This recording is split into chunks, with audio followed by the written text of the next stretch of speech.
Well, hello everybody. The HETMA Presents live from ISE 2026 train rolls on, and we are here with Richard Jonker.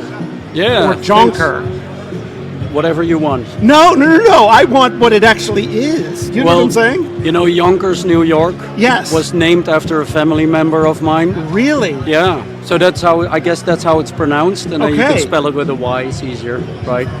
So you see, right out of the gate, I learned something I didn't know, and it was non-tech related. I love it. I hope I will give you useful knowledge and not this level of trivia for the rest of our session, but yes. No problem. All right, well, it is still Tuesday, day one, and you're saying you're already losing your voice, so you know what I'm saying? Now you can just kind of calmly talk into a microphone. You don't have to yell across a crowded show floor. Excellent, thank you. All right, so obviously you're here with, so before we get going, who are you, what do you do, what's your role at Netgear AV? All right, Richard, I worked for Netgear for almost 20 years. Netgear is a 30-year-old company. We come from IT, but we come in peace, and we try to help. And 10 years ago, we were one of the founders of the Software-Defined Video over Ethernet Alliance. Yep. That's something that only the founders can actually say, right? SDVOE. Nobody else. SDVOE, yeah. So what that does is find a standard to run high-quality, low-latency video over a 10 gig Ethernet switch. Not a difficult one that you can commonly buy in business. So it brings down cost and it gets you a near zero latency experience.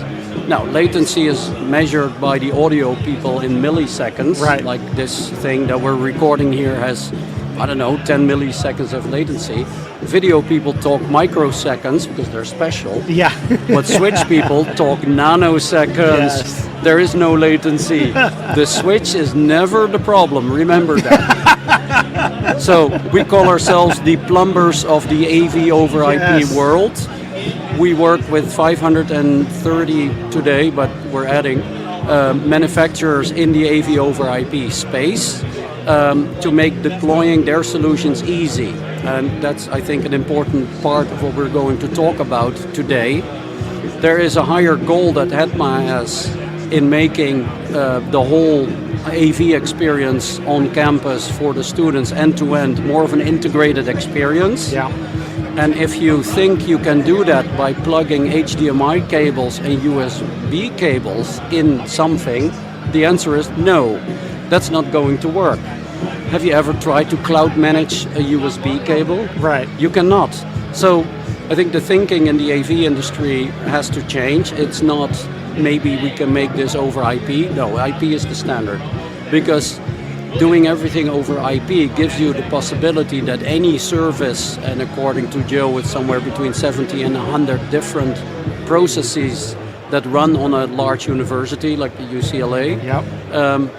If they need to talk to each other, you can't be talking one USB cable to another one. Right. This is nonsense. No, this has to be IP.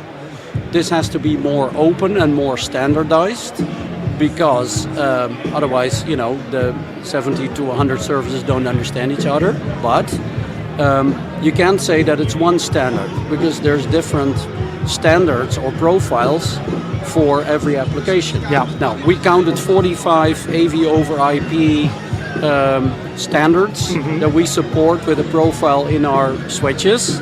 There will be more, probably. There will be ones that die because we don't need them anymore.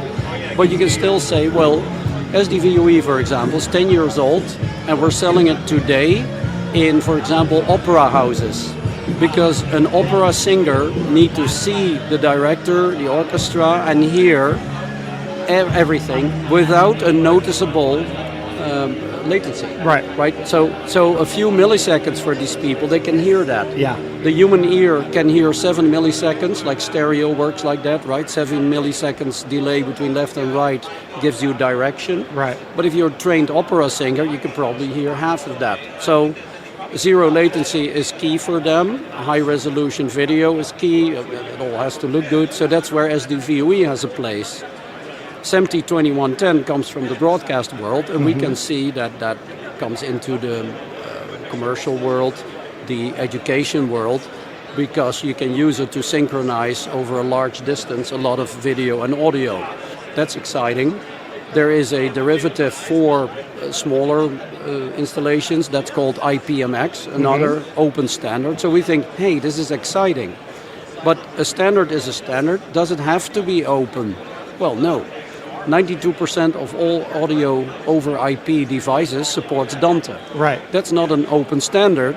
You will have to pay the invoice that comes off Sydney, Australia, and pay Aidan Williams for the 20 years of hard work this man did for creating a de facto standard. Yeah. It's not open, but hey, it works. It's super reliable. And why do you think everyone's using it? Well, maybe not the people that do rental and staging. They have their own thing. But that's such a different world. Now, I mentioned already 5 or 6 of these standards, and there are more. Yeah. Do we want every vendor to do their own thing? Well, they can. We will support it. We don't care. But if you want this to be interoperable, well, then you can't make it your own little game, right? So there will be a movement where all of this becomes more open. One of the initiatives we embraced last year is OpenAV.cloud, and we're actively talking to companies that embrace that, so that we at least have an exchange of open APIs. Well, the downside there is there are some security considerations, security concerns, because if you open the front door and the back door of your home, some people that are uninvited will still come in. I think the same issue exists in the education world today. It's just you don't realize it. You don't realize what damage a USB stick can do, right? If a 17-year-old comes in with a virus on a USB stick and plugs it in every hole they see, not good. So one thing you could do, and we see this in the military world where we sell, is you just ban USB. Right. Oh, there's so much damage you can prevent by just sticking silicon kit in every USB plug, so that it just doesn't work anymore. Right. But so the holistic thinking, and I know Joe Wade talks about that a lot in his presentations. I find that story very inspiring. I absolutely believe this is the direction to make a more integrated experience. The way he describes it is the journey of a student. Yeah. From the moment the student wakes up and chooses to go to class. Yeah. I have a 22-year-old daughter. This is not default behavior, but you know, imagine they want to pass and they go to class. They go through all these different systems, and you can imagine how much IoT-based automation you can do. I mean, this doesn't come natural from the AV industry, because the AV industry says the answer is a black square metal box. What was the question, right? So, okay, guys, come on. Let's do this a little bit more software defined, separate data and management, make active use of the cloud. We all know the cloud is still someone else's computer, but it's everywhere and you can go to it and from it easily. There are standards for that. And to do IT security over a network is a lot more common and accepted than doing it over USB or whatever ancient technologies that are still around. So then you could say, okay, it will make this connection easier, it will make it more open, it will make it more manageable, and it will make it more secure. And then the final one, it will make it more affordable. And then the channel that sells to the higher education says, well, that's not necessarily necessary. Why? Yeah, well, because universities need to spend money on other things. Like there's a recruitment, for example. There's an economy of scale problem that they have. They will have to invest in the curriculum for AI, which means buying very expensive pieces of compute. So, yeah, that means the spending on AV is actually competing with AI and with other things that cost money, from energy to physical building security, you name it. So we need to bear that in mind, do more with less, keep it simple.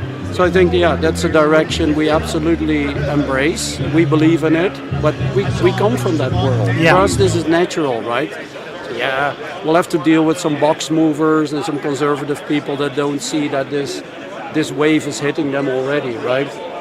Don't stand there and watch the changes happening as we speak. Play an active role in it. I think that's really our belief.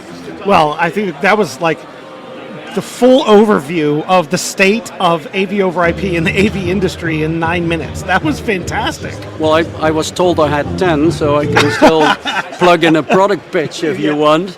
Networking is anything between 1 gigabit now and 400 gigabit. Yeah. The 400 gigabit ports are more expensive and they have a specific use case. Most AV over IP is now 1 gigabit, Yep. audio video with some level of compression. This will go up, multi-gig, 2.5, 5, 10 gigabit.